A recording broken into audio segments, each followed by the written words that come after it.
Umbutho we-African Transformation Movement uthi uza kuya kwinkundla yomgaqo-siseko ukuze ufumane ingcaciso ngenkqubo yoguzo lesihlaleni kamongameli ye-Section 89 okukuza emva kokuba inkundla ephakamileyo yaseNtshona Koloni inike umongameli Cyril Ramaphosa umyalelo wexeshana nto leyo erhoxisa ipalamente ukuba iqhubeke neendibano zoluntu malunga nomba wasephalaphala. I-ATM ithi esi sigwebo sidale ungaqiniseki malunga nendlela umyalelo wangaphambili wenkundla yomgaqo-siseko omele usetyenziswe ngayo. Sinambisela ngakumbi sincokola nelungu lepalamente inayo yembukeli oyinkokheli ye-ATM umnumzana uvuyo lwethu Zungula. Mnumzana uZungula masibulise sikwamkele kusasa nje sibambi ngazibini ngexesha lakho. Siyabulisa msasazi nakubo bonke abaphulaphuli. Enkosi kakhulu. Mhlekazi ngeyiphi yona nto iphambili eyenze ukuba ningumbutho we-ATM nisondele kwinkundla yomgaqo-siseko?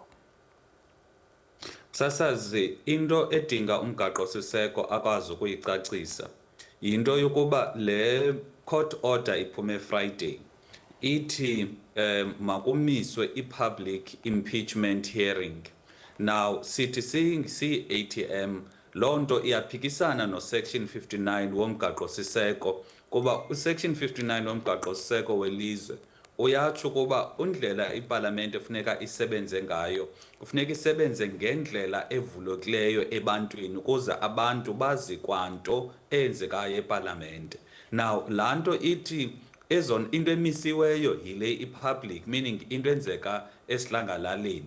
Loo nto ithetha ukuba xa inokwenziwa ela impeachment proceedings but yenziwe in private, loo nto ingayinto erayithi. Thina asivumelani ukuba izinto pertaining to ukuphenduliswa katata Ramaphosa zenziwe ekhusini. Eyosibini laa nto i-vague because xa kusithiwa public impeachment hearing yintoni loo nto, because xa umnumzana uRamaphosa esiya ecourt into ayicelileyo phayana ucele ukuba makumiswe kwanto edibanise ne-impeachment. Ayikwazi ke ijaji okanye icourt athi umntu ecele le imnikeze engenye and loo nto amnikeza yona ibe ingeyiyo lena ibixoxwa phayana because i-judgment ivela after kuxoxiwe and after kuxoxiwe based on ezinto zobe zithethiwe then ke ngoku i-judgment ivele. So zezo zinto esifuna i-Constitutional Court isiphendulele ngazo. Ingaba mhlambe nicinga uba esi sigqibo siphazamisa njani umsebenzi wokongamela urhulumente efuneke wenziwe ipalamente? Kananjalo mhlekazi ndiyafuna ukuqonda ukubana kutheni nikholelwa ukuba umyalelo wexeshana wenkundla ephakamileyo udale ungaqiniseki komgaqo-siseko? Msasazi wam, into abantu funeka bayazi akakho umntu ongumongameli okanye o-occupya i-public office ozovuma lula ukuba makaphenduliswe okanye makafakwe kwela process ye-impeachment, because la impeachment ithetha ukuba once ukhutshwe esihlalweni nge-impeachment uphela zonke benefits umuntu mfambo uyazifumana. That is why usiva okanye ubona ngoku abantu umnumzana uRamaphosa esiya ecourt esilwa, it is because akayifuni laa nto. Now loo nto ithetha ukuba in future zizoba khona nezinye president nabanye abantu abasemagunyeni xa befaka kwi-impeachment athi umntu nansi le judgment eyathi mayimiswe impeachment, therefore le nto izokwenza laa nto yi-precedence enze ukuba in future abanye abantu bathi yamiswa into yokuba i-inquiry ye-impeachment kuye umnumzana uRamaphosa nakuye loo mntu ongumongameli in future naye angafuni uba imiswe yakhe. Thina ke ngosi-ATM sithi ayilunganga ukuba ibe injalo because awukwazi msasazi ubeka phambili uloyiko lukatata uRamaphosa ukuba xa efaka kwi-impeachment angahlazeka. Uyithathe wena loo nto uyibeke phezulu ngaphezulu kukuba abantu base-South Africa badeserve ukuba bafumane inyani ngokuba kwenzeke ntoni ephalaphala and ezo nyani zingavela xa iphenduliswa. So nanso into thina esifuna umgaqo-siseko abe clear ngayo, i-Constitutional Court mabe clear ngayo to say makubekwe phambili la constitutional function yasepalamente yokuphendulisa abo abasemagunyeni, kungabekwa phambili uloyiko labo abasemagunyeni uba bangahlazeka xa bephenduliswa. Siyaqonda mnumzana into yokubana eli tyala singatsho sithi mhlambe lingaba ngumzekelo kumatyala azayo. Uthini kwabo bakholelwa ukuba ilinyathelo lomthetho lingayilibazisa ngakumbi le ngxaki yasephalaphala? Msasazi, iyona nto siyilwayo leyo kuba uyokhumbula eli tyala laqala ngo-2022. Now siku-2026, zange inyani nakanye zivele, akho kwanye inyani ekhe yavela. Even abahlali behleli nje abazi ukuba umongameli wabo obaphethe eSouth Africa ingaba uziphethe ngendlela apho yena ngaphula umthetho. Now into esingayifuniyo, asifuni umntu xa ethe wamosha ilizwe xa engumongameli okanye esegunyeni amane ezimela ngecourt, azimele nge-legal loopholes kuba engafuni uphenduliswa. Apha msasazi uyabona nje naxa ubukela iMadlanga Commission zininzi kakhulu izinto ezirongo ezenzekayo kweli lizwe lethu ezidinga ukuba masisoloko thina sigade, masoloko siqinisekise uba aba basemagunyeni baziphatha kakuhle enelamandla bawanikeziweyo ngabantu, because umntu xa kusithiwa ungumongameli akungumongameli kuba engcono kunabanye abantu eSouth Africa. Ungumongameli because wonyulwe ukuba makamele abantu, and loo nto ithetha ukuba usebenzisa ke ngoku amandla abantu ukuze akwazi ukongamela ilizwe eli.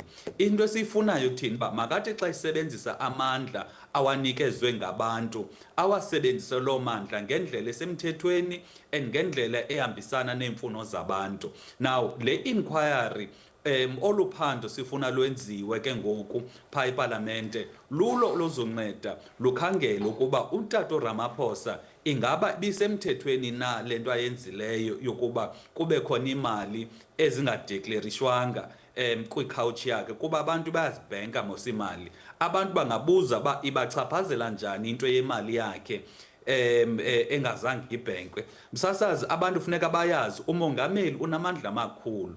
Yabona njengoba kukhona iParlamente eyenza imithetho, lo mithetho leyo ayikwazi upasiswa engaphandle kayo uTata Ramaphosa.